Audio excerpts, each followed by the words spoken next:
It's 11:05. Let's get rolling with this today. Hey everybody, welcome to the live stream. I'm Aaron King with Photog Adventures. This is an astrophotog playlist video where we're focusing on learning everything we can about Milky Way photography. So let's just pull up the big window. Let's get rolling. I've got a bunch of people online. Jordan Yance has joined us. Hey guys. And so if you guys have any questions at all, hit me up here. Robert will help me answer it, and it'll also help me see what the question is.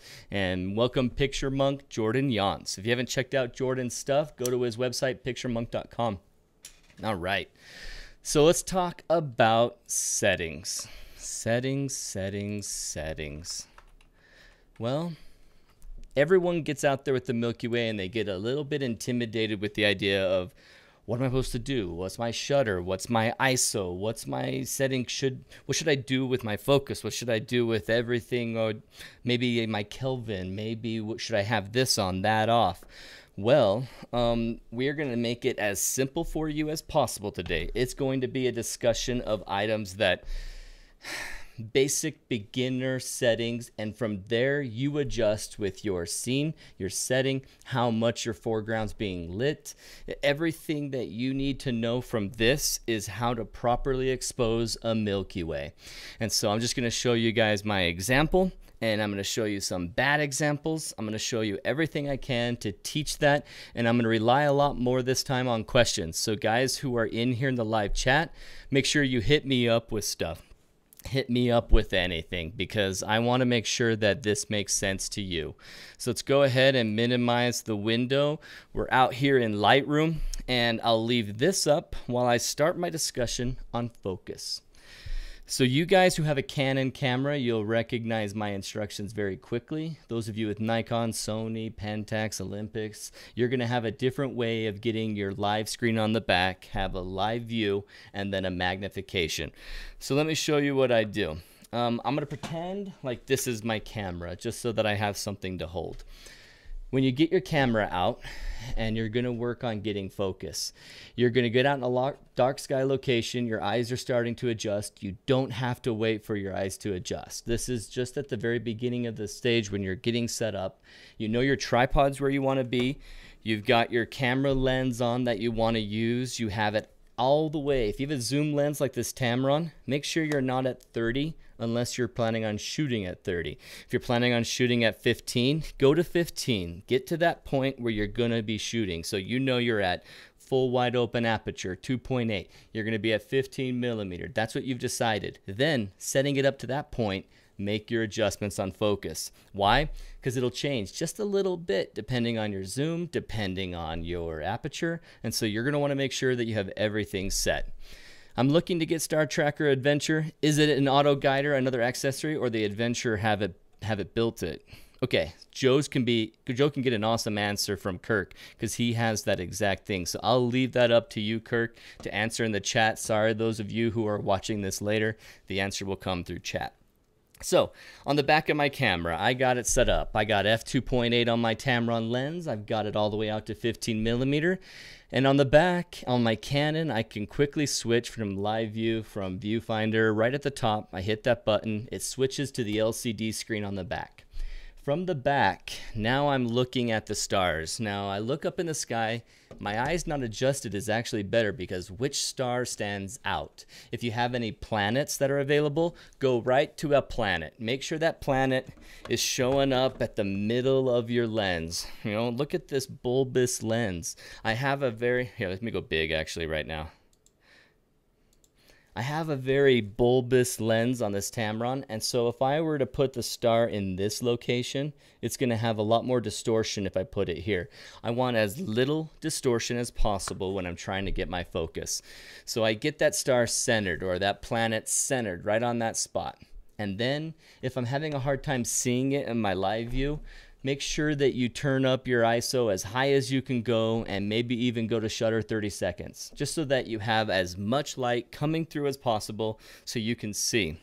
Another thing, if you're at 30 seconds and a 12,000 ISO and you still can't make out any of the white dots of the stars or planets, you might be so out of focus that everything, oh, of course it crashed.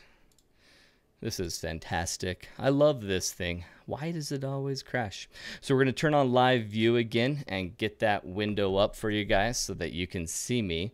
Really disappointed that it keeps popping off. So let's go ahead, turn this on, and get the OBS viewer to view it. And let's double check. All right, I'm changing that for you guys. Sorry for this little delay. Making sure you can see me when I'm giving you this example. And they just have to die. I'm trying to use the old settings and they're just not recognizing it. So let me just add a new connection. If you guys have any questions, hit me up right now while I'm doing this, since I have to fight with the OBS viewer. There's always got to be something. Even when I have it totally figured out, something's always got to go wonky. So let's go ahead, turn on that, and let's shrink this. Well, not shrink, let's shrink the side. So you don't have to look at all my settings. It seems like every live webinar, I have to do this at least once. I blame the EOS app. For whatever reason, it crashes.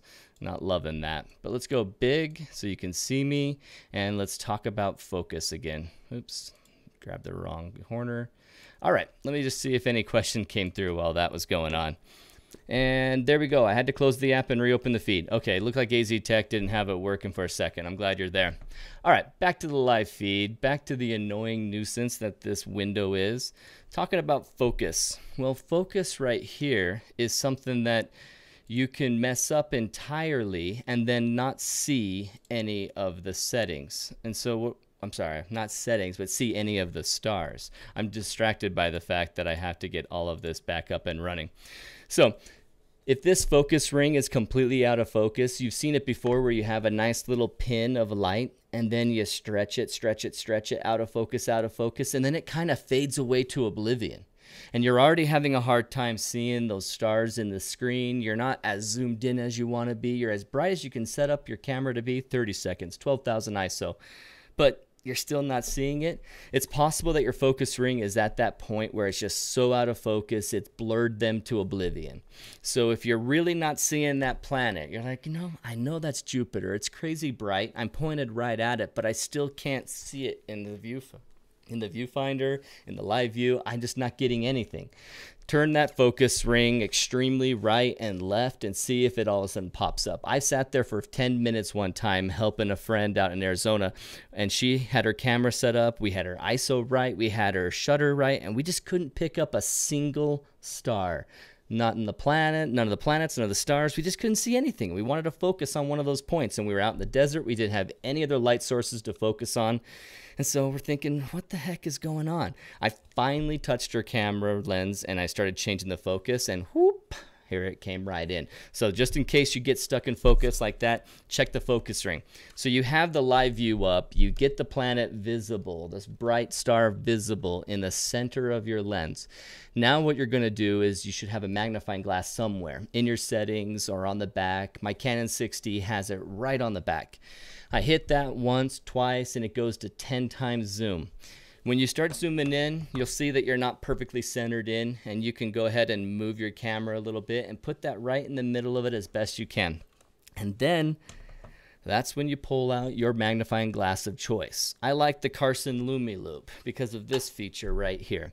I think you can tell what I mean by when the focusing distance where you use it, you got your eye right up in there. Let me go like this. You got your eye right up in there, and if you didn't have this part of the plastic that's holding it in, or holding it the right distance from the subject you're looking at, you would have to do this. And as you're standing there in the dark and the cold, you're not standing perfectly still. And so you're going to have a focus go in and out just on your magnifying glass. So it's great to have the Carson LumiLoupe with its perfectly distant plastic focus holder. I don't know what to call it. It just helps it stay in focus. And I'm looking right in there on the pixels. I got the pixels of the star perfectly visible, and my other hand is on the focus ring of my camera. And I'm working it back and forth and making sure that I toggle that to the perfect focus. As you focus, you're going to see it go from big blur to an obvious small thing, but then it just keeps going. It goes a little tighter, or it doesn't go tighter. It goes from same tightness, but it goes a little purple, a little white, a little other color, depending on your camera. You see a little bit of color aberration happen. I personally have not verified it enough with enough images compared to keeping it on the purple versus going to the white, whether or not this is true. My personal preference is that I go to where it's purple and then I go tighter till that purple goes away. Either side of the purple, that's the problem. You zoom into the purple and maybe going past it is going to go out of focus versus in. So I'm looking literally at the number of pixels that I can see lit up by the white dot of the star. And that white dot of the star is going to be 4 to 6 pixels on the back of my Canon 6D. And I'm looking, I'm matching it up, and it is how tired you are, how great your eyesight's working, how great everything around you is not distracting you. There's not one of your buddies with his headlamp and he keeps blip, blink, blip, flash, flash, flash, blitzes your eyes with his camera, with his headlight. And so you guys, you're going to find it as, am I 100% confident that I got in focus? This is the best way to get there and feel most confident.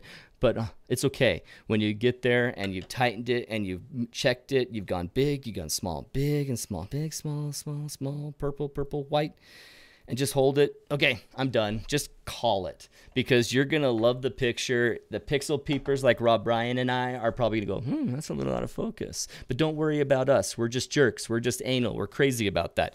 So just get that picture out and take the shot. But that's the best way to start getting your focus there. The other thing you should do, you notice I have, can you see it well? Yeah, a little bit of gaffer's tape right here on my camera. I keep that gaffer's tape on there because I always tighten the focus ring with it. Yeah, it's the Carson Lumi Loop 10 times. And, oh, Susan asked that too. Yep, I used the Carson Lumi Loop 10 times. I bought it on Amazon, and it was a whopping $5. So, easy thing to buy. Not something to worry about ever. So this tape, I peel it off, and at this point I've got to be careful I don't have a problem moving my focus ring. So I just tape it off, and you don't go like this because then you might turn the ring. You just depress it and make sure you're not turning it. On the Tamron, the focus ring is nice and sturdy. It's harder to move. On the Rokinon, it's a pain in the butt. This is an awesome lens for astrophotography, but this focus ring, it turns with no effort at all. And so you're up there going to tape it off, and I don't know if you can see, but the focus ring is this big. It's all the way back here, and so you don't have just a little ring to worry about. You got to tape off the whole thing practically. That's why I have a bigger piece of tape.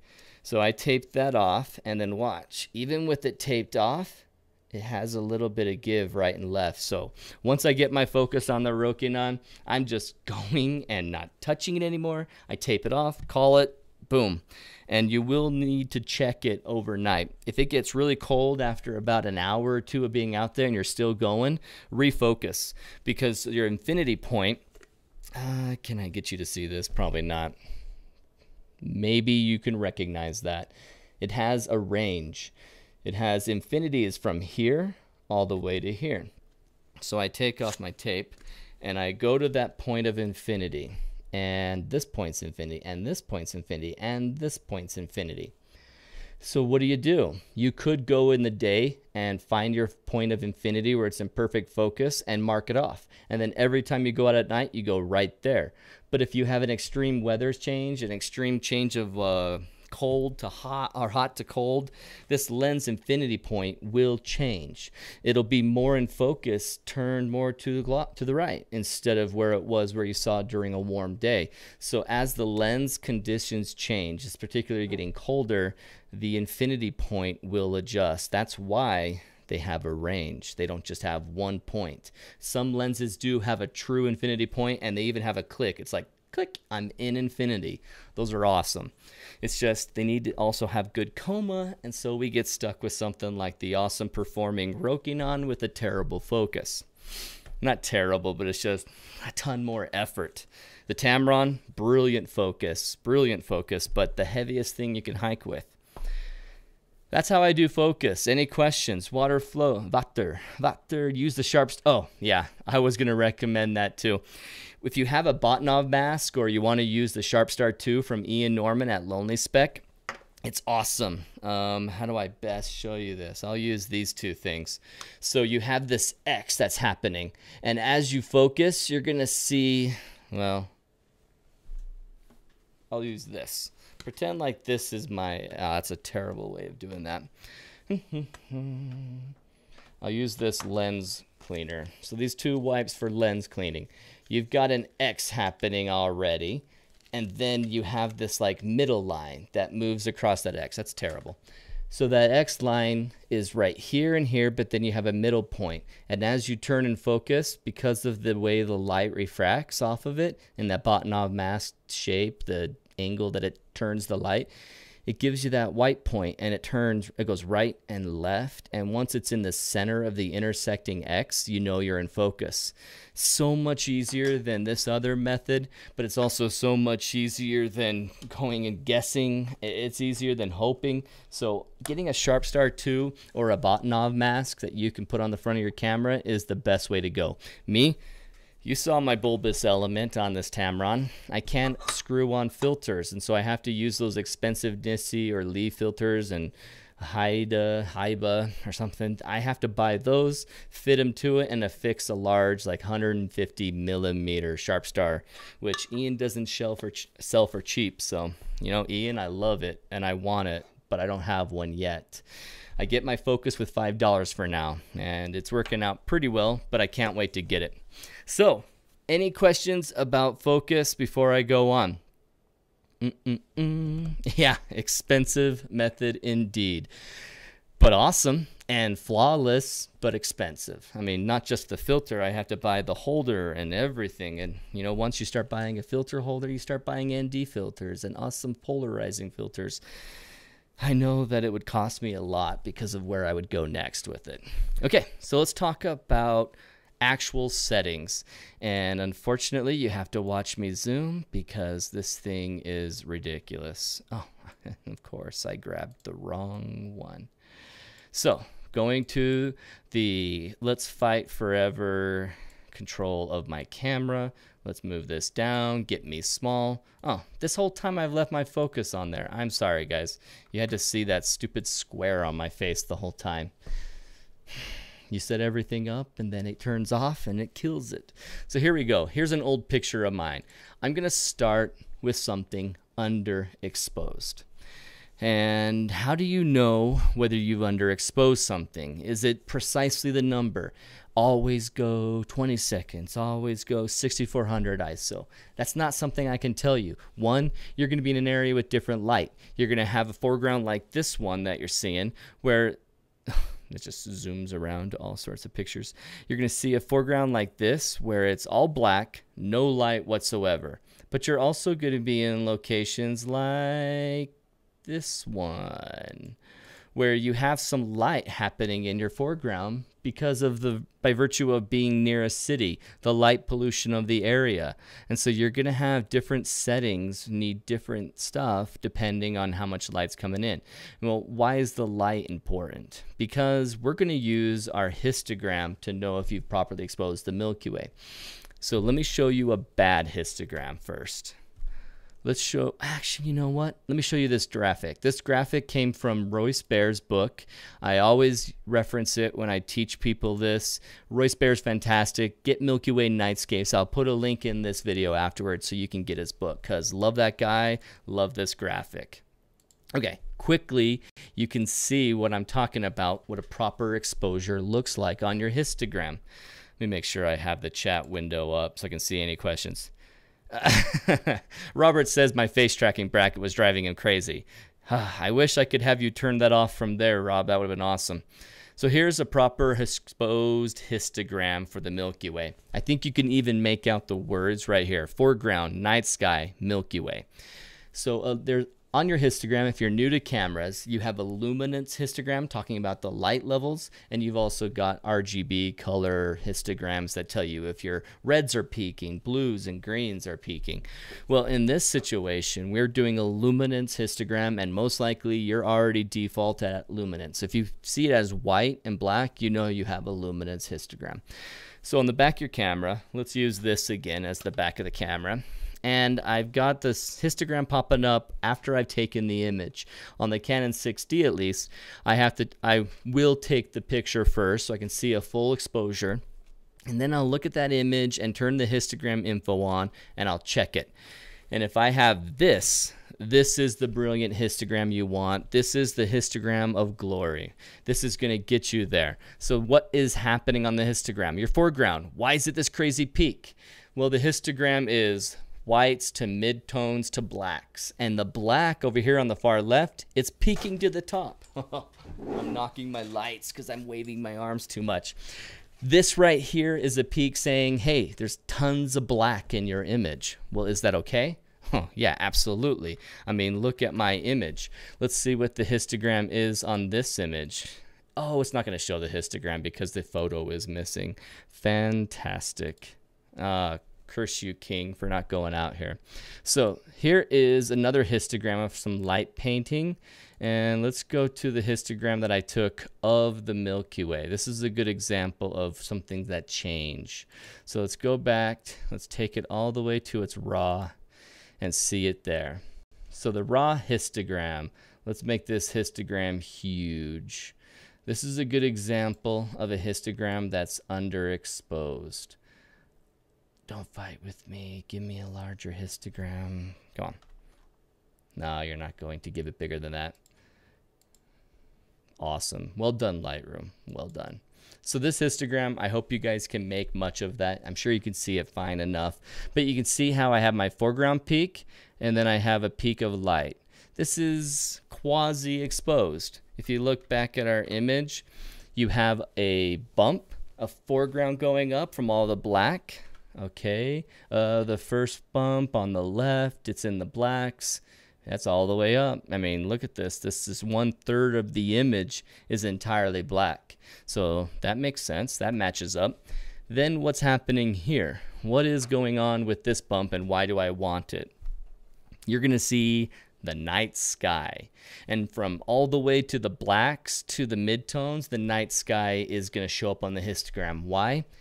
It's not pure black. A lot of it's black, but you have, like you're seeing in this image, you have stars everywhere. You have nebula. You have dark lanes in the Milky Way. You can see this picture is not even all that in focus. And then here you can see the blacks of the foreground. So the sky, what does it have? Light pollution down here.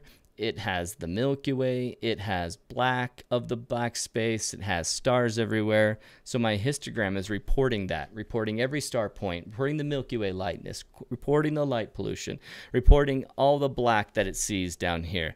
And it peaks because there's a lot of elements bringing it up right here. And there's a question that he's answering. Space TV, how long is remaining of this live stream? Hey, Space TV. Yep. He's right, half an hour. I go for an hour and I'll bleed into that next hour a little bit depending on how many questions I have. So back to the histogram.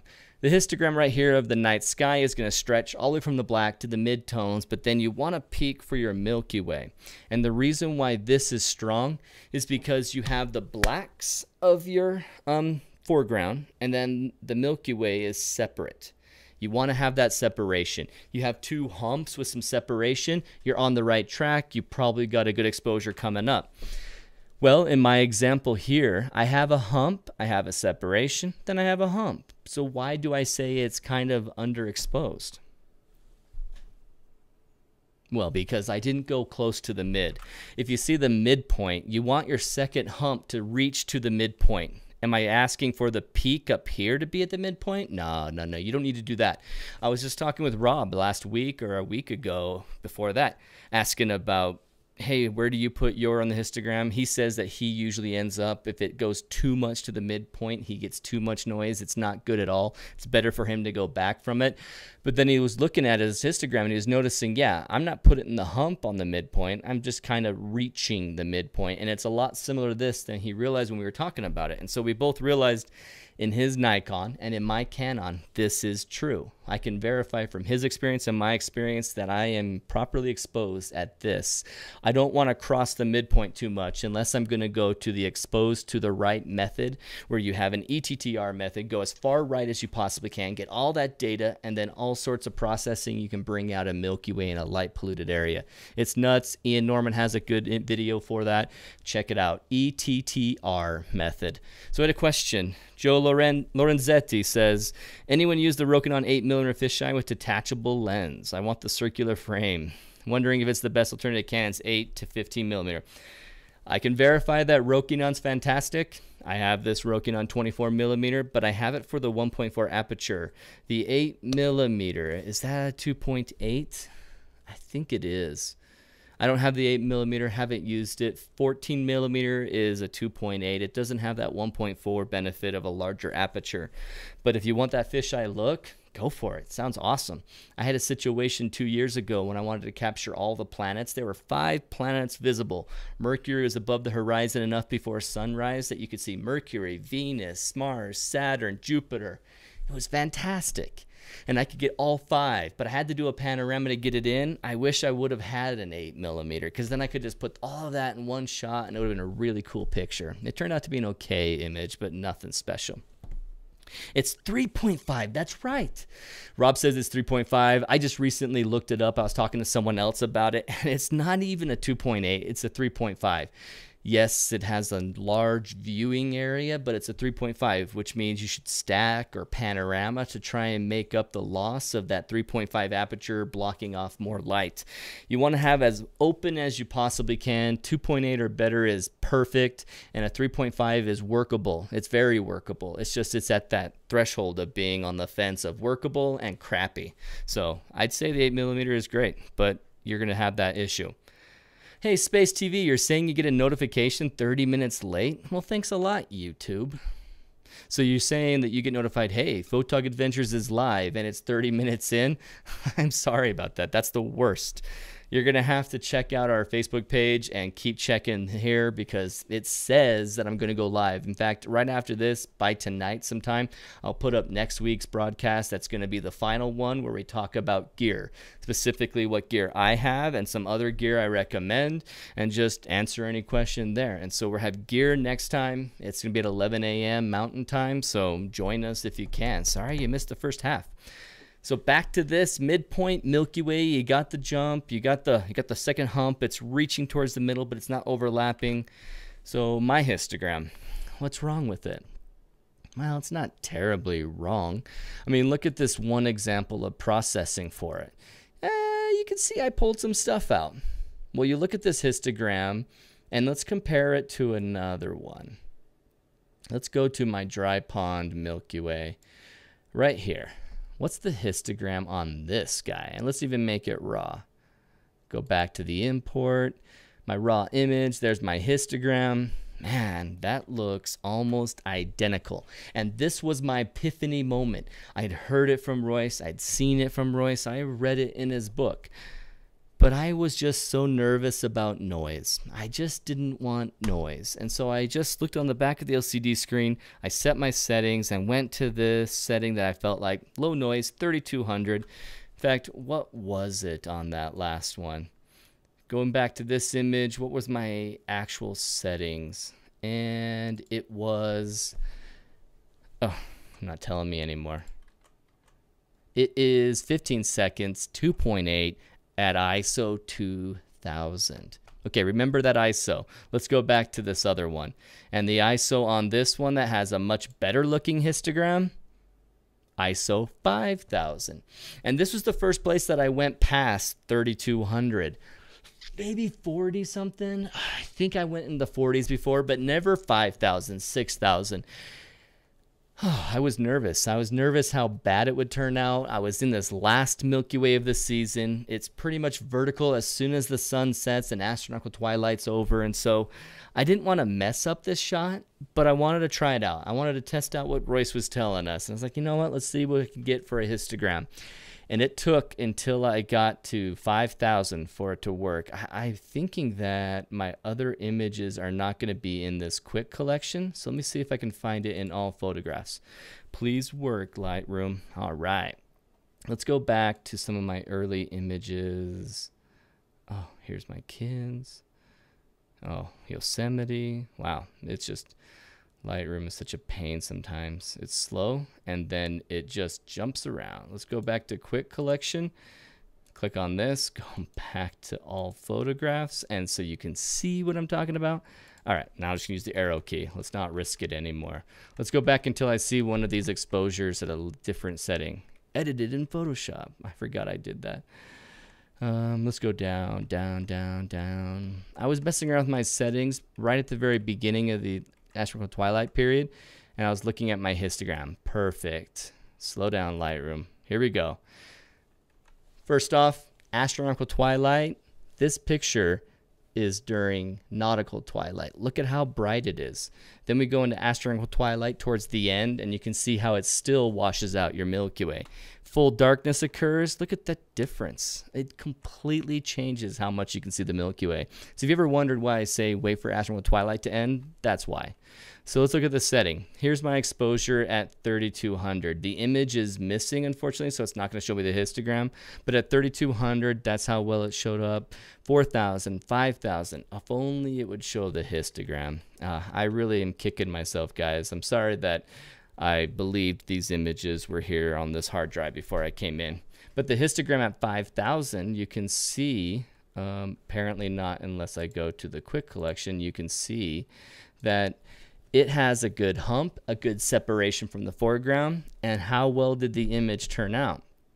Well, I got done with all the raw editing, get done with balancing everything, and you can see just how much detail is coming out in my image. Let's go to the final edit. We could see the color of this red air glow. Later in the year, red air glow is looking awesome right here. I even should have brought it out more, but I did a color filter in Color Effects Pro and changed it from this look to this look, because I love this more, even though this is not a true representation of what the Milky Way looks like. It's not that blue, it's not that teal, it's not that yellowish red at the bottom, so we don't have that. But you can see the situation of the stars and how cool they're looking and how much detail is out here. Even in my areas of coma in the corner, you can just see a ton of detail in the sky, and I was amazed. A properly exposed Milky Way looks like that compared to this, an underexposed Milky Way. Gone were the days that I cared about noise. Like, forget it. I'll fix the noise if it's that noisy. Honestly, this is so weak compared to my other image that had a properly exposed Milky Way. It's amazing what a difference of 2000 ISO to 5000 ISO. This one's at 20 seconds at Whoa, it's not F5. That's telling me my foreground. My foreground was set for F5. At 20 seconds, F2.8, ISO 5000. That's my star. Now, I haven't caught on to any questions, Rob. Has anything come through? All right, they're just still talking to themselves. No questions. Rob, write me a question, copy and paste a question if I missed anything. So now at 5000 ISO, at 20 seconds, well, I look at my stars, and this is when the pixel peeping begins. And I look at my trailing. It's just slight. I have a full frame camera. I'm using the 15mm Tamron, the 600 rule, the 500 rule, even the more conservative 400 rule, where it says 400 divided by the focal length you have. So 400 divided by 15. That's something like 22 seconds or something, 21. Let me ask Siri. What is 400 divided by 15? So I have 15mm focal length, 400 rule. Oh, 26.6 seconds. If I went by the 600 rule, what is find a barber 600 rule. Okay, you got to turn Siri off when you're just talking. What is 600 divided by 15? So if I use the 600 rule, it says I can go for 40 seconds. No. I mean, this is 20 seconds, and look at the trailing that's happening. Is that ruining the image? No. No, it's not ruining the image, but yeah, there's some trailing. So how do I solve trailing? So then we go on to our next setting. Well, let's summarize real quick before I get too excited. Your histogram, how do you get there? Well, I chose 15 millimeter because my composition I planned during the daylight. I want this in view, I want that up there. I'll work between these trees. That's what I'm going to have. And I'm going to focus on this awesomely craggy, really cool ground.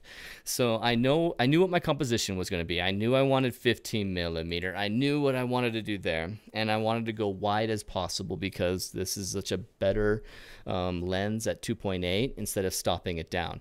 The Rokinon, just a little hint, the 24 millimeter Rokinon, it has tiny amounts of coma at 1.4, and so I'll always stop it down to 2. As you're focused, you see your focus, and then you take your aperture ring and you turn it down. 1. Wow! You see this ball that you just focused become this tight dot that you focused. It's brilliant. And so I almost always use my Rokinon at 2, but 2 is much better than the 2.8 I get out of the Tamron. So it's worth the sacrifice, if you can call it a sacrifice. Oh, did my camera crash again? Come on. Wow, this is really disappointing. I gotta go something better than the EOS remote. Apparently, that's not gonna be a solution. So I apologize, guys, for that ridiculousness where I'm looking at the camera, talking to the camera, and you guys don't see any of it. So EOS remote, let's get you back to the live view shoot. I don't think it's a timer. I have this thing on a timer where it's just timer free. It's also plugged into a battery, and so it can't be that it's having an issue with, hey, it's timing out. It's not timing out, but it in essence is timing out. So I wonder what the deal is. So let's get that window back up. And this time, Rob, I am going to turn off the focusing reticle. Get that out of the way. I don't know why it has to do that. All right, let's make this nice and big. You can see me. I keep talking to a crowd that can't even see me, so I'm sorry for that. Man, I need to put Rob in my ear where he's like, hey, your camera crashed again, so fix it. Let me turn that off. Go back. How's it going, guys? Okay, I was saying this and this have a difference in 2.8 to 2. If you wanted to see it, here's where the aperture ring is on the manual Rokinon. It doesn't communicate to the camera. Your camera won't know your aperture, so you have to turn it down here manually by twisting it. So, all right, let's get my face out of the way of the images, and hopefully you'll see me now. I got another window up there. Let's get rid of it. Yes. Okay, cool. Back to work. So you set up your camera. You got a 15 millimeter you decided on, your composition you decided on, 2.8 you're going at. So now how do you get your proper settings? How do you make sure that histogram is singing and looking like this in your camera? So you take an exposure. You guess an ISO. Just guess any ISO that you feel comfortable with. Every time you go out, you'll start with your comfortable. Mine, 6400. I always start there on the Canon 6D. I get that ISO just right, or I get that ISO started, take a shot, and I check the histogram. Depending on the light in my terrain, I might find the histogram fights me a little bit. And when it starts fighting me, it's because other light's showing up, and so we're getting higher than midtones, or I'm starting to see sort of 3 peaks, and it's confusing. So I like to go to the extreme at that point. If it's going to fight me, let's see what happens if I go to 12,000 ISO. That's what the histogram looks like, okay. Then I go to 20 or 3200 ISO and go really low and see what that looks like. And then between those two extreme examples, I have a base example of, okay, this is how the histogram is changing based on my ISO. I understand where the light pollution is here and where the lights from the foreground is happening. Or if I have this and I'm lighting my subject, I'm going to have a much different histogram. I'll show you that here in a sec. You're going to have to adjust to that. And so then you start tweaking your ISO up, taking a shot again, taking a shot again, taking a shot again, and now you got your ISO where you want it. Well, what if you haven't changed your decision on your shutter? Well, what's your shutter going to be? Mine, for the anal pixel peeping crowd like myself and Rob Ryan, We are going to shoot at something like 13 seconds. Why? Because, well, my camera can. Rob, probably not. Hey, Rob, let us know what your shutter typically is, because Rob is on a crop sensor, and he's on a Nikon where after 3200, it's nuts and ruined. And so typically he doesn't do that. Oh, Gustavo's going to be in Salem. Oh, man, that place might have clouds, but you're going to have an awesome long eclipse. So here's the situation with shutter. Rob, let us know what you had. So for my shutter, I like to be at 13 seconds because then I don't have any star trailing at all. And then I do have to compensate for that low shutter with the higher ISO, which puts me around 8,000, 12,000, 6,400, depending on the scene. In this case, at 2.8, at 20 seconds and 5,000, I got a good exposure. I got a great exposure histogram. Really happy about that. Let's look at another example before we go on. The trestle. What was this? What was the Milky Way of the trestle? Because here we have a light painting situation. So you can see how we're not actually light painting this. This is from a crowd of people. Oh no, this is us. I could see the change in the flashlight. This is when we're using our clicky still and not the low level lighting. And you can see the histogram has an overblown peak on midtones because of all these lit bushes and the lit trestle. That makes a big difference. But I'm seeing a separation from the blacks. There's not as many blacks. As you can see, it's just the background here that has some black. In this area up here, you can see the black there. So it's just not really as much as in others, but I can see that separation, and I know that histogram's okay. Well, what was my setting? 17 seconds, 4,000. So when I look at this again and go, it's peaking but leaning towards the back. My midtone is right here, and it's pretty far from it. So this is an underexposed Milky Way, and I'm kind of limited what I can do with this and how much I can clean the noise. It's just if you have a properly exposed Milky Way, the noise just seems easier to work with. And still talking about locations for eclipse. Cool. Well, I have no idea if you have any questions. So Rob, like I said, hook me up with the questions. Don't let me miss any, at least any that are about this. So let's go out to an area where we light painted, and it's in, if you've seen our most recent Escalante video, this is that area. This is my panorama for the sunrise arch. And so let's go to this one where it has a lot of the core in view, and let's go to the import settings. How'd my histogram look? See what I mean by the histogram goes nuts when you light paint? In this situation, how does having a tracker change this equation? Still targeting the same histogram, just lowering ISO and lengthening shutter time to get there. Yeah, Tyler, your situation is that you can have a much longer shutter without worrying about star trailing. And your exposure too. But what you want to do is get your shutter that you really want to do, take the shot and check the histogram. It might be a minute shutter in your situation. It might be a minute and a half. Kirk, what was your Crater Lake shutter length? 30? No, you said something like 60 or 90 seconds. I can't remember. Let us know. But you get that shutter where you want it to be so that you're getting a lot of information, and then check the histogram. You're going to have a lot more light. You're probably going to see something like this where you just have a ton of light information. You don't have the separation of humps. So what you want to make sure you have is you have a foreground black to the rest separated. They're not all clumped together. Let's use, I'm always wanting to use like a visual aid, and then okay, this is perfect. All right, this guy, if your histogram only looks like this, you've got something wrong. You want separation somewhere. You don't want everything together from blacks to midtones to whites. You don't want everything together. You want to have two of these, or in my histogram up here, you can see how it's spread out. You want that. And so as long as you get that histogram, as you can see, that's what I was going to say. Oh, cool. Thanks. Just got tracker this week and realized I got overexposed everything. What was your histogram like? I wonder. Probably all the way on the right or too much in the midtones. And overexposing, as long as you didn't clip and have no data on the Milky Way core, because you're going to have these bright spots right here. Let's zoom in on this one. This bright cluster You want the separation between all these flecks, sand looking stars, and the closer stars that are to us. You want that to be separate and not just something that looks like this where it's blown out entirely. You pull back on your Milky Way, maybe it looked like something like this, where you just can't see the darks from the whites.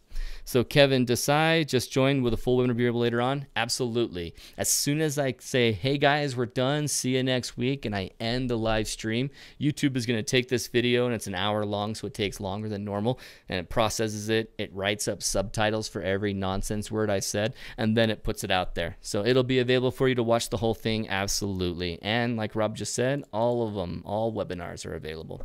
So looking at this exposure, look at this histogram. This is where you might be, okay, Aaron told me histogram should look like this. Well, I've got that. Well, why do I have that? Look at my background. Look at my foreground. There is nothing not lit. I had this going. This is my, let's make myself big here. I hate that I think isn't working. This is my low-level lighting light. You can see it's got 96, 97 or something LED lights. These guys are fantastic. Let's blind you. Full blast.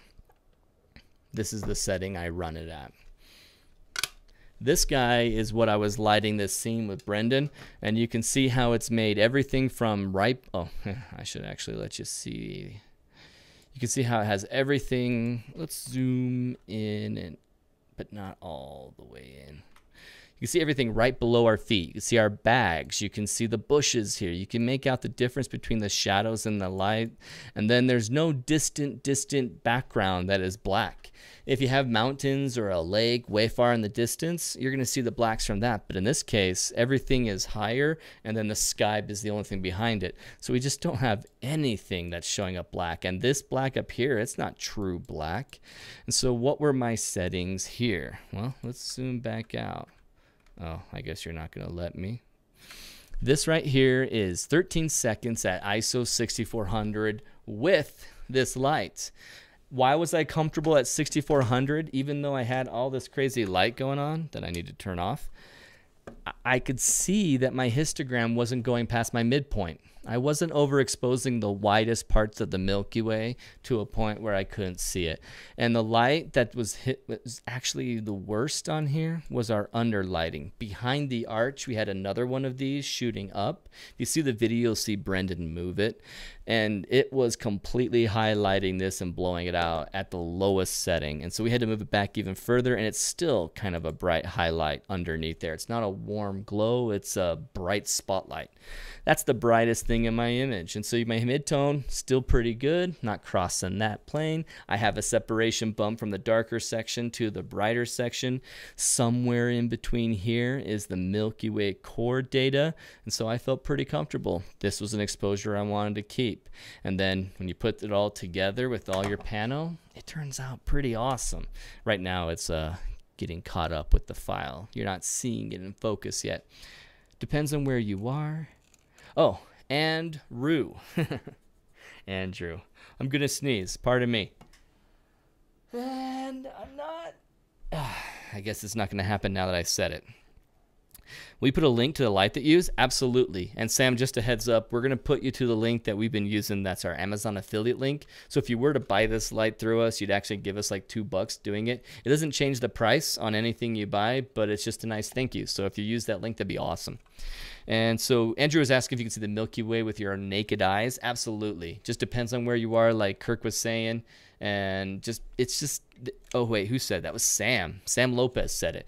It depends on where you are. You're going to see the Milky Way pretty quickly in a dark sky location. If you see my very first video, we talk about the Bortle scale and light pollution maps at darksightfinder.com. From orange to dark colors, blue, purple, you're going to see the Milky Way with your naked eye. Just depends on what's shining in your eyes at that moment. You can stand in a nice purple section, but if someone's shining a flashlight in your eyes, you're not going to see it. So this light was on. You can see how it's even placed right here. Let's talk a little bit. How much time do I have? Can I add this right here? We have 6 minutes. Okay. real quick, low-level lighting. You put this light up, it's constant. You can do time lapses, it's fantastic. And this light, unless you look directly at it, you can't even tell it's really on. Yeah, you can see the outcome of the light, but you don't get your eyes ruined for the lights above you. It's brilliant. It's awesome. So this won't disturb people who are there with you also taking shots. In fact, they'll love it. I was at Natural Bridges National Monument. A woman came running down the trail. She's like, oh my gosh, they're lighting the bridge, the Owachomo Bridge. And she blitzed down there, and we were about to leave. I'm like, hey, you know what? I'm about to leave. Do you want to have some time where you can have our light on? She's like, oh, please, will you? Because she loved how it looked. So this is low-level lighting, and in this case, it's way too close to our subject. We had no choice. Behind that shadow, it just drops. It's a cliff, and so we couldn't put the light any further that way, and that's the direction we wanted to light the subject. So, but it's really fun and awesome, and you can see air glow right here, and even aurora happened. It was bizarre that night. We had a little bit of an aurora because it was so huge up north. We could actually see it in southern Utah. So this exposure, that's a good example of 6400 with light painting. Let me jump to another location. Should we touch that one? No. Let's go over. Hey, I'm here with Kirk at this location. Lots of light pollution, and I even went on a higher ISO. So this is going to be great. Okay. So, Bandon, Oregon. Different situation, different conditions. We have water reflecting the Milky Way. So there's more Milky Way to actually see and show up in your histogram. You have light pollution from the side. Let me show you what's going on over here. We got all the shoreline lights just glowing and ruining all the little mist and particulates in the air at the edge of a beach. It just shows up so much more than it does in a desert with nothing in the air. Or if the wind's going in the desert, it's really bad.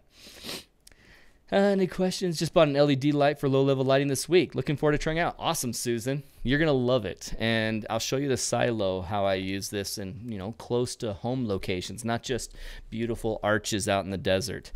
So in Bandon, Oregon, you can see how we're actually able to see these rocks and you get some shadow. Well, that's because of this very light. And once again, the terrain wouldn't let us go any further back, but it was a lot further this time. No, I don't think you see it in any of my panos, but you can see the exposure. Let's look at that Milky Way again and see what we're dealing with, because we got lots of light pollution. We've got the rocks being lit, and I wanted to go high. I'm going to try 12,800 ISO. Why? Because look at my exposure. It still hadn't gone past the mid-tone, but I'm completely peaking. Completely clipping all of that there, and so it's a little bit too much. And how does it affect the image? Well, you can see a lot more noise. You can see a lot more noise in it than you could without. But I mean, how bad did it ruin it? If you guys are worried at all about noise in your Milky Way photography, get the proper exposure of your Milky Way. Bring it home and process it. I didn't do even a stitch of noise reduction on this, and still I'm happy with it. I'm not disappointed in this shot. I love it. I love the Milky Way, how it is between those two rocks, and I'm proud to show it off. Will someone who's a pixel peeper like Rob Ryan and I say, well, that's noisier than maybe other shots, but I love seeing this air glow, and a higher ISO or a longer shutter is going to bring out that air glow, and I wanted more of it showing up. I could saturate this and bring out the colors of that air glow, where you can see the light pollution layer and then the green right here. It's really cool. I love it. Are you in Salt Lake City? I live downtown, and it seems like this is a hotspot for nightscapers. Tyler, you live in Salt Lake? Awesome. I live in Orem, but I work in Salt Lake every week. Oh, thanks, Susan, for the gorgeous shot comment. Noise drives you crazy. Susan, you'll find yourself not going to 12,800. If you have a Canon 6D, stick around 6,400. The noise is completely mitigated.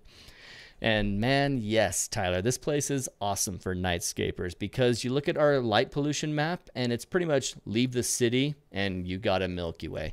I have a 45-minute drive from here to my best dark sky site with a silo, a train trestle. We've already looked at pictures of the train trestle. So let's jump to the silo. If you guys don't mind, I'm going to keep showing examples. It's been an hour. I don't have to go anywhere if you guys want to watch more. Let me just summarize for those of you who only could give it an hour. You want to make sure that your exposed Milky Way is set up like this with two humps at all costs. If you light paint, if there's light pollution, if there's just a moon a little bit up and you decide to take the shot anyway, you're going to have experiences like this where your histogram just looks nuts. It's not separated and all black on one side. You're going to have a big old winged hump, and that's okay. What you have to do at this point is make sure you can see separation, obviously. Try extreme high ISO, extreme low ISO, and see how that histogram changes. Get a feel for it. Okay, this is the shape of the light pollution. When I go high ISO, it goes here, low ISO. Okay, I can recognize what's happening. You see those two extremes, decide on a median, and go for it. Make sure that you don't go past the midpoint. Don't go past the midpoint too much, because you're going to have tons of noise on your foreground, and your Milky Way is going to have points where when you're looking at these awesome highlight areas, you're going to blow them out, and you don't want to blow them out. Where's my favorite little highlight area? Right here. You want to see the grit of the distant stars with the front more close to us stars visible. You don't want to overexpose to the point that this is just a big white blur, a big white mess. If your image comes out like this in your histogram, you can see what's going to happen. When you come back and you try and bring it down, you're going to lose some data. Yeah, you'll make it darker, but that big white blob is all blobbed together. It doesn't all of a sudden become separate dots. You have to actually expose it as separate dots, and then you can change your contrast up and down and make it look the way you want. But if you turn those dots into this blob, this nondescript blob of white, because you've overexposed it, you'll never get that back. You've also want to make sure you don't just have only the very few dots available because you're at the lowest 2000 ISO and you just don't see it. Fix it with longer shutter. Fix it with higher ISO. Get that exposure to have a black bump and go to a mid-tone bump, and get that in there first and then work around that. That's a properly exposed Milky Way. I'm surprised an hour went by that fast, but that's the summary. Hope that makes sense. Let's keep showing more examples with you guys who are still here. Looks like I'll need to get on a boat. All right. Hey, Rob, thanks for showing that link for Dark Site Finder. That's awesome. So let's go to Crater Lake. Crater Lake was amazing. And it's a good example because it has that same week of light, air glow, how it's going. It's Oregon air, and it doesn't have any of the light pollution. I mean, you can see it immediately. Look at the difference.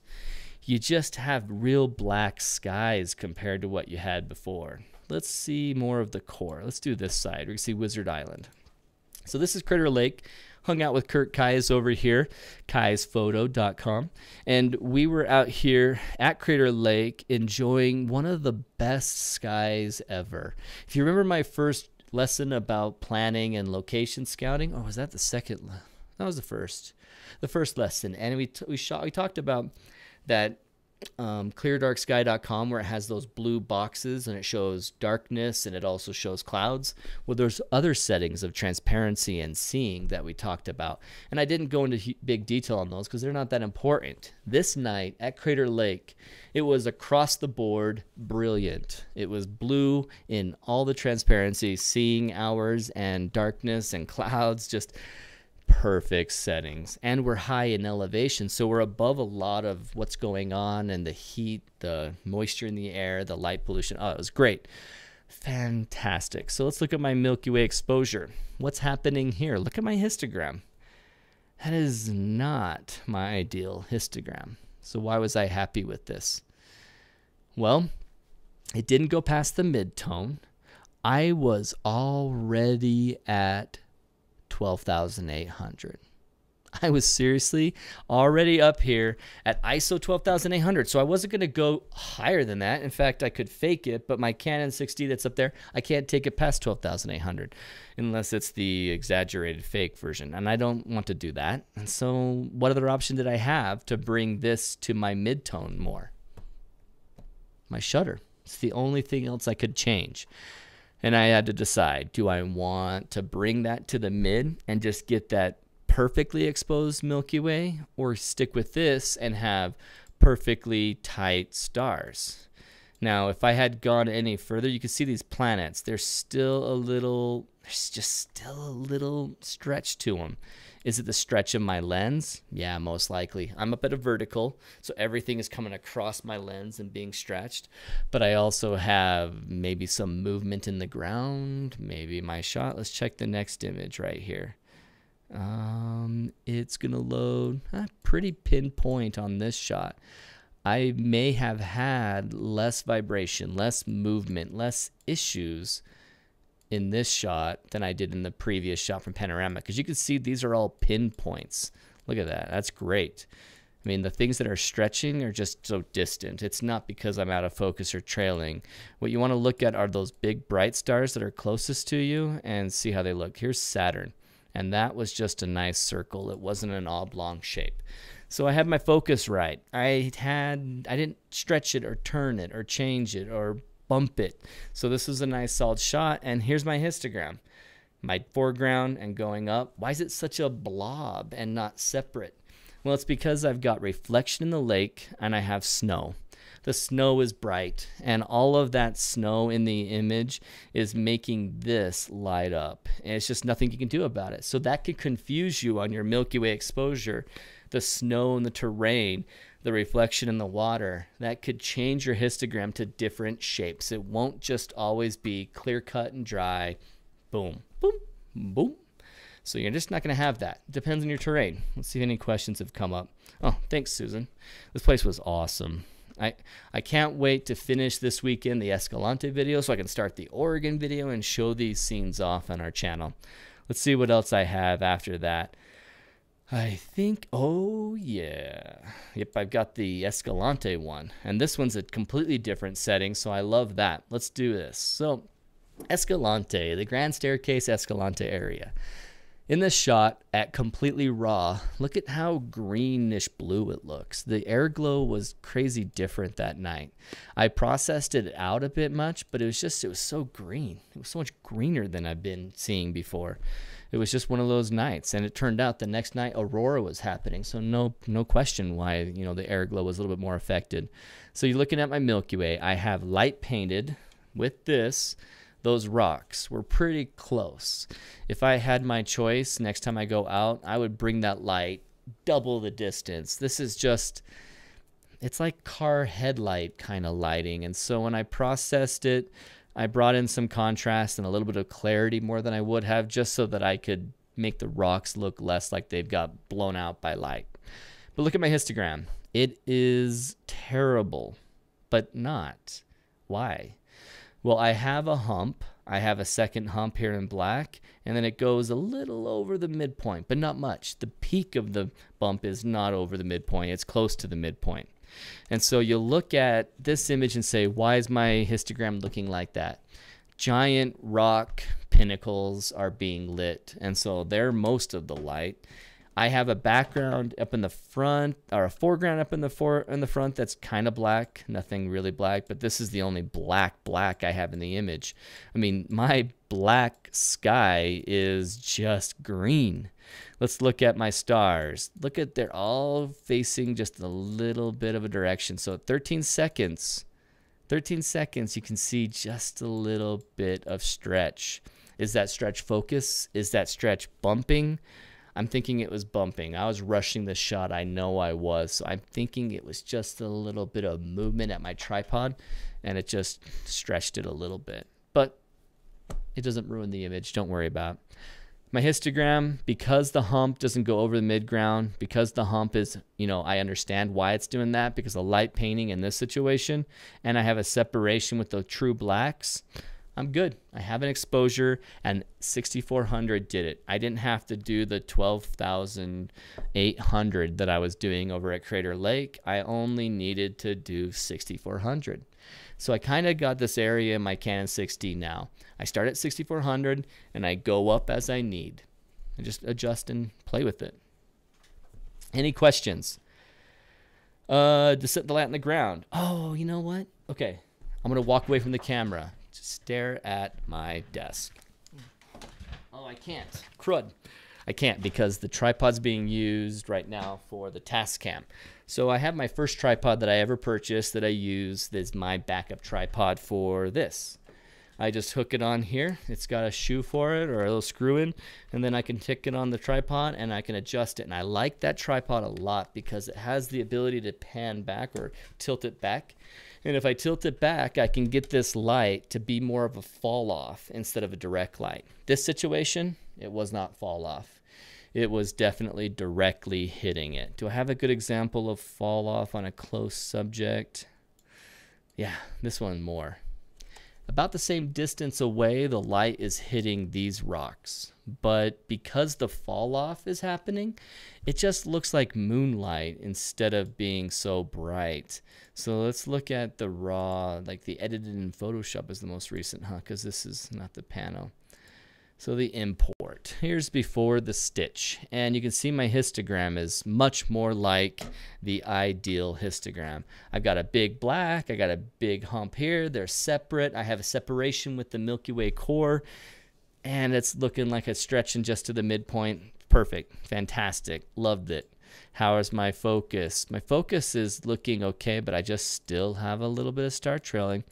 And, you know, I was doing 13 seconds long. Is it because I bumped it? Is it just because at this situation I should have done less seconds and have more of a pinpoint?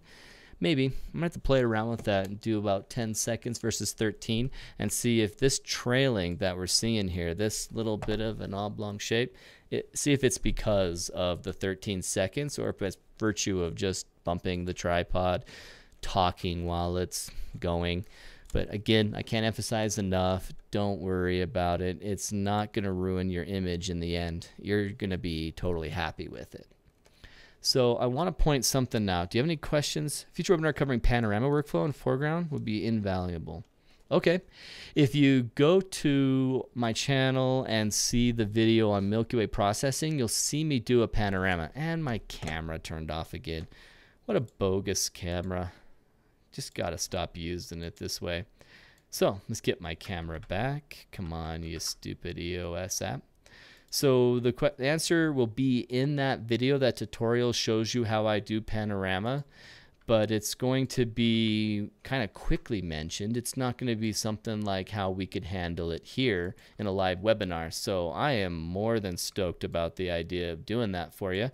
When we finish this live webinar series of these 4 that we talked about with gear next, maybe we should focus on getting a webinar set up just for panorama, and I can do some panorama stitches. I can show you one that didn't go well. I can show you one right here from Crater Lake that no matter how I try, Lightroom treats it terribly. It's horrible. It's depressing. My final image for our podcast cover looks like this, and you can see the bowing in it just because I wanted something. I wanted something to be visible. So what's going to happen? How do I fix this pano? Well, Lightroom's not stitching it intuitively, but it's not over. I can go to PT GUI or other panorama stitching softwares like Photoshop and manually connect it and tell it to not treat these trees as an element of these tree branches and try to fold it up. That's what's happening here. And I didn't get a high enough shot. That's the highest I ever went on the top of the arc. So you can see how I accidentally didn't get enough above headroom of the Milky Way where the craziest distortion of the stitching would happen off of my composition. I wanted all this weirdness to happen above the Milky Way where I just crop it off and I'm good. But I can't crop it off in this situation because it cuts off my Milky Way. So it's kind of a bummer. So I think in that webinar we can talk about failures and successes. That's pretty much the hallmark of Photog Adventures is here, let's share our failures and our successes. So I wanted to talk about the sky and emphasize one point about these settings. And I wanted to point them out. Use warp in Photoshop to fix it. Exactly right. Gustavo is pointing out that I can go in there and then I can warp it manually and pull things in and make it not that stretch. And so it's not working easy in Lightroom, but I have more than enough tools to fix it. And I'm thinking of doing an entire tutorial of when I do that so I can show how I fix it. And maybe that'll be useful for you, man.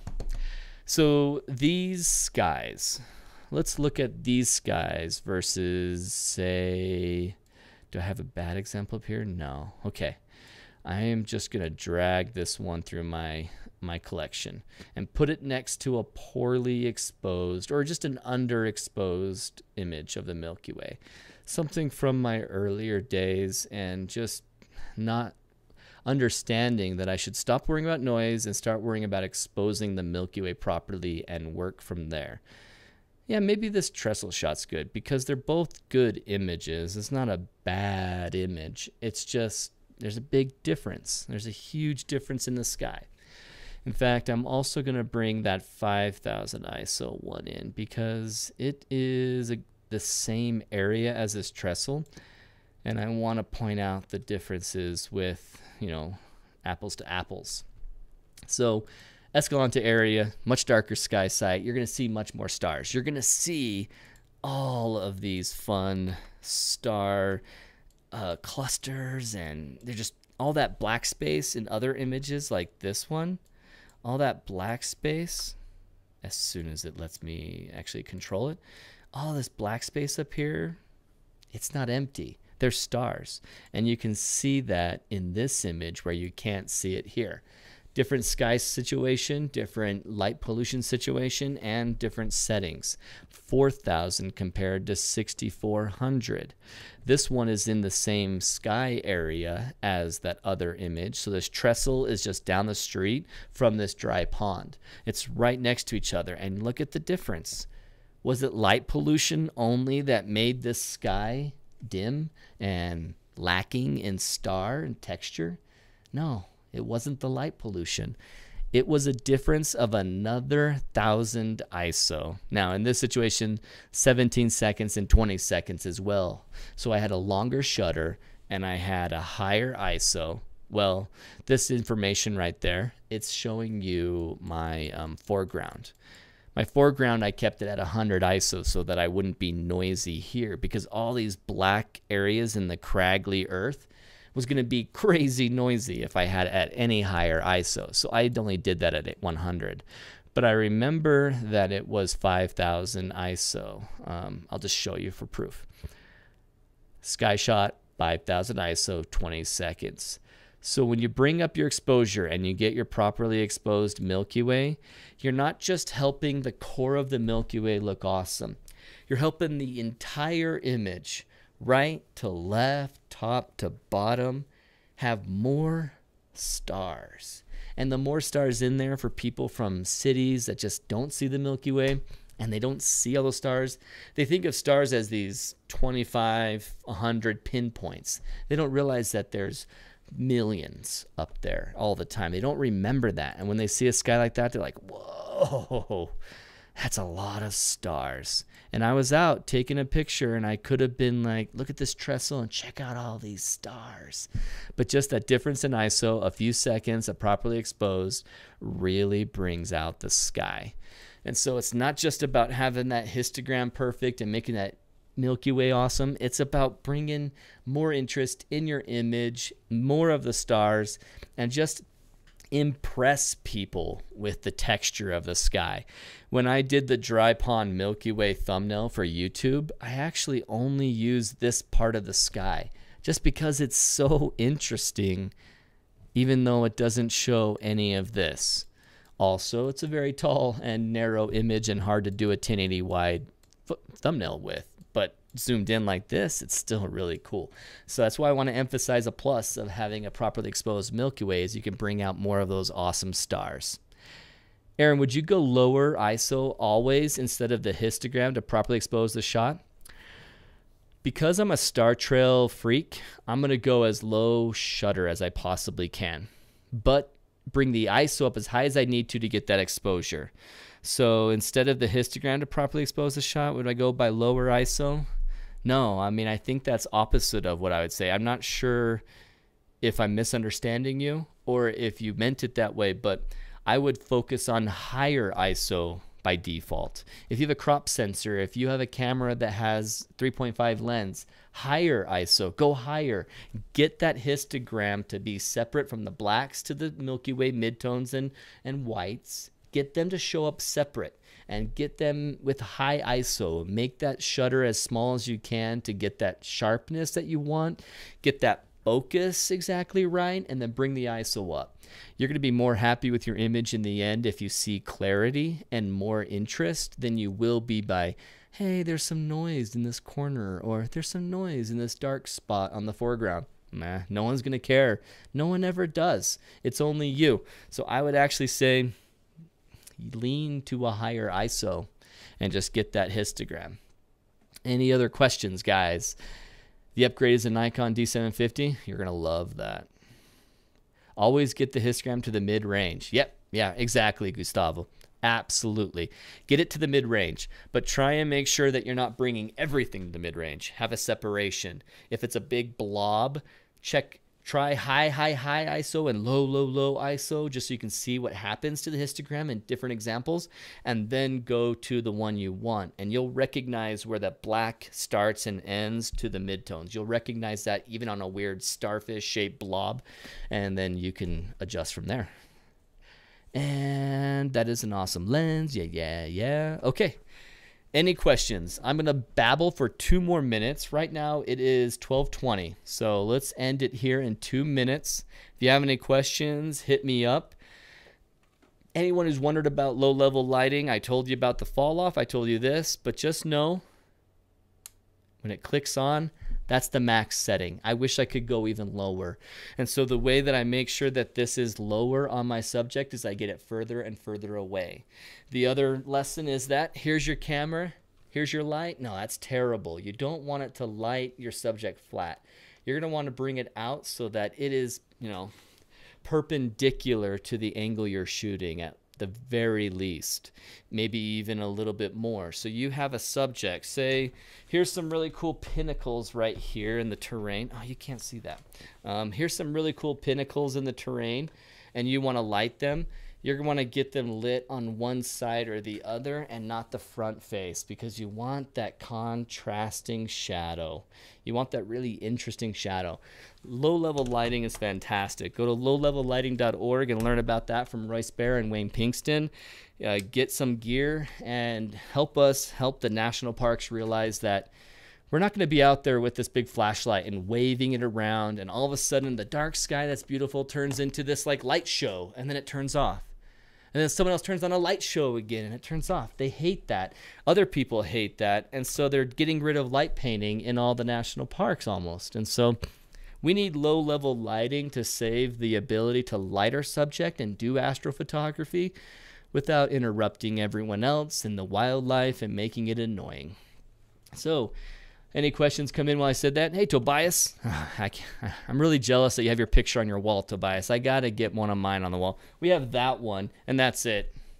So let's see. Brian Miller. Hey, man. Especially if you have a 4K monitor, it will make you feel terrible about your astrophoto. Yeah, don't let yourself fall for that, because everyone's going to see your stuff either printed where it just smooths out the noise, or they're going to see your stuff on Facebook, which makes noise, or they're going to see it on a smaller screen. Even my iPad Pro, when I show it to people, it hides everything. So the 4K giant monitor, only you see it that way. Don't worry. And any questions that have come up? Man, you guys are having a good conversation. I don't want to end it. How close do you get to the subject with your light? Okay, I kind of went over that, but let me just answer it directly, Donna. When I'm at the silo, in fact, do I have a good silo shot right now that I can show you?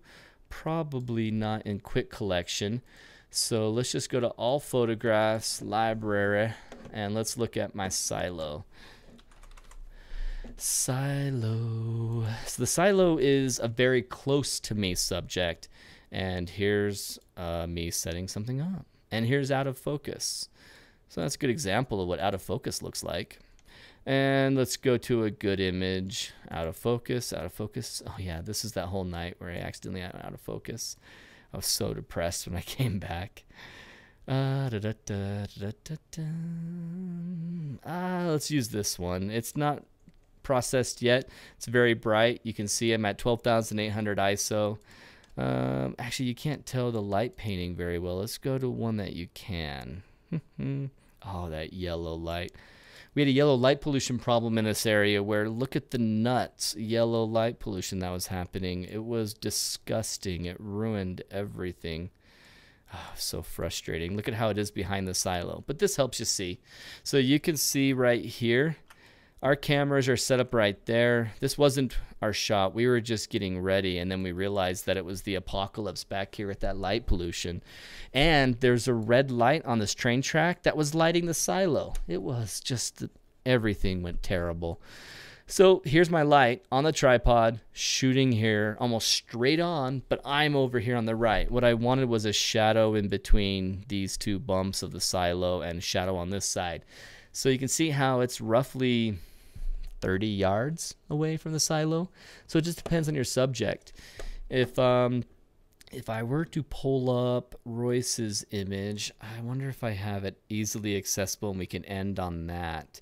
It's a good example of light painting from the distance. In fact, oh, I do have it as a template. Yep. Okay, I have our YouTube thumbnail of his presentation. If you haven't seen the Royce Bear presentation, it gives you some very good specifics on light painting, locations, and how it works. Well, this image right here, with my face there, you don't see it as well. So move over here, but you can see how from here to here, you can't see the light. It's actually been cloned. It was somewhere around here in the image, and it was lighting both of these, this pinnacle and this pinnacle. It was lighting both of them with one light, and it's exactly this light. And we're not talking a bigger panel. We're not talking anything more amazing than this. This guy turned up to a proper brightness that lit up both of those. It's just awesome. And look how natural it looks, especially in this shot where the Milky Way is your light source on the left and it's hitting these side of the rocks. I love this image. We are going to have a Photog Adventures listener adventure to these rocks in Hanksville. We're going to do Hanksville, this, and Goblin Valley for a listener adventure next spring. So I'll put it up there. There's going to be a paid workshop for this too, but we're also going to do a free one for listeners over one weekend.